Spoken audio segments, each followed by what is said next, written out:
கிளியெல்லாம் பறந்து போகுது. அப்போ அந்த கிளிக்கெல்லாம் ரொம்ப டயர்டாக ஃபீல் பண்ணுது. அப்போ ஒரு கிளி சொல்லுது, அங்கே பாருங்க அழகான பூக்களோட ஒரு மரம் இருக்கு. அந்த மரத்தில் போய் பூக்களாக உட்கார்ந்து நம்ம கொஞ்ச நேரம் ரெஸ்ட் எடுக்கலாம்னு சொல்லுது.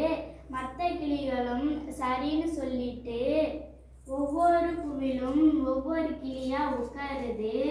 அப்போ ஒரு கிளிக்கு மட்டும் இடமே பத்தலை. அப்புறம் ரெண்டு கிளியா உட்காருது. மீதம் ஒரு பூ இருக்கு. அப்படின்னா இந்த மரத்தில் எத்தனை பூக்கள் இருந்துச்சு, அதில் உட்கார வந்த கிளிகள் எத்தனை? ஆன்சர் நான் கண்டுபிடிச்சிட்டேன். ஆன்சர் வந்து 3 பூ 4 கிளி. உங்களுக்கு சொல்லித்தரேன். இப்போ ஒரு பூலையும் ஒரு கிளி உட்காருது.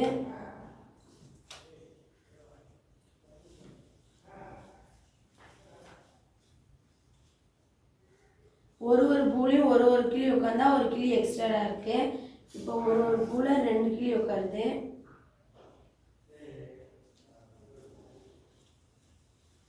இப்போ ஒரு பூ எக்ஸ்ட்ரா இருக்கு.